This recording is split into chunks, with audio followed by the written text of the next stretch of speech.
everyone, it's Laura, and today I'm here to talk to you about The Cat Who Saved Books.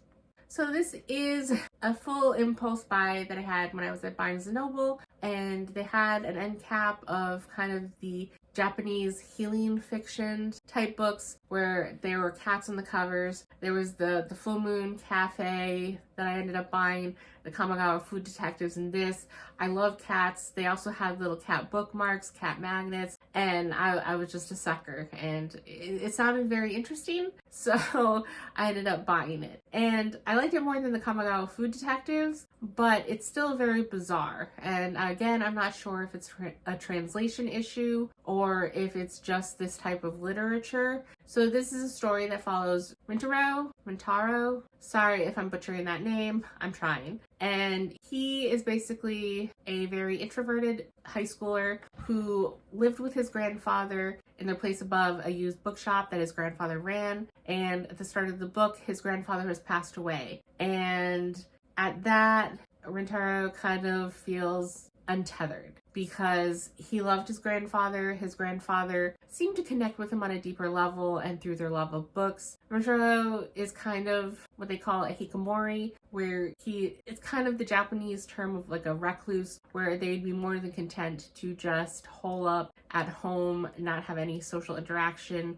and just kind of disappear from society. And he's more than happy to do that in the bookshop. He reads all of the books that he can from the shelves, and he feels pride for being such a small shop, how the selection of books that his grandfather has accumulated over the years, and he loves many of the different books. And after his grandfather has passed away, a distant aunt that he's never met before has come and told him that he will live with her in the future. So he has like a week or two to kind of gather stuff and figure out what he's going to do. But he basically has frozen in place after his grandfather's death, and he's kind of shut down on multiple levels. And I know people grieve in different ways, and that this could very well be one of them, but he seems very cold and callous in a lot of different situations, because two of the people that he knows from school, he is very,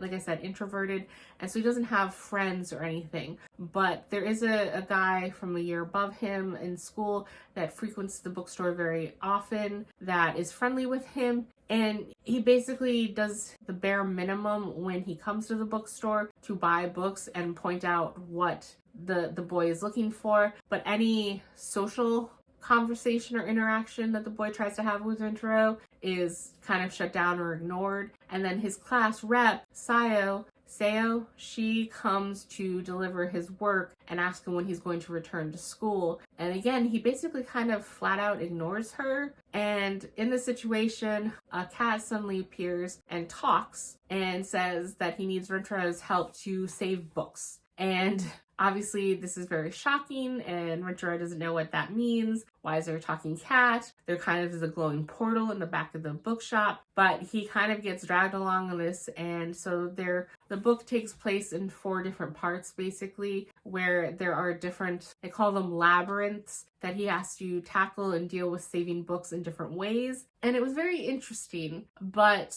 it was very bizarre, because the way he saves books and what troubles the books are under, it's not always logical to me, because it's basically Rintaro uses the Takano Jutsu to save the day and save the books, and the way the conversation goes doesn't always make sense to me, or why he ends up kind of overcoming the obstacle and changing the other people's minds about books. I don't fully understand it, but I do appreciate it overall, and the growth that he has as he's gone through the different labyrinths. And Sayo ends up getting kind of roped into some of the excursions, and so I feel that she helps add to the dynamic a bit on the times that she's there and she's present. And I do feel like there's probably a bigger metaphor or meaning behind the book about how he can't just shut himself away in the bookshop and bury his head in the sand, and he has to come to terms with the death of his grandfather and progress even just a little in his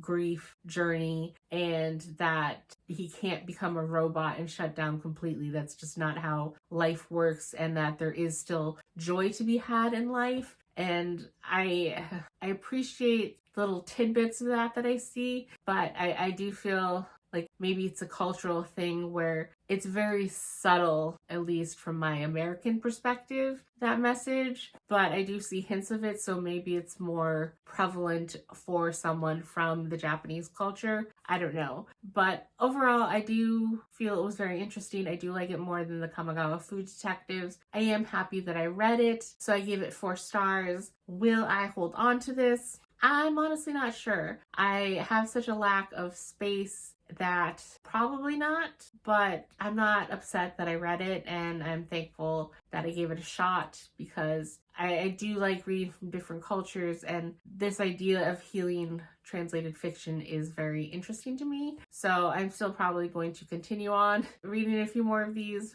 but I think that's all I have to say about this book in particular. So that's it for this video, and I will see you in the next one. Bye!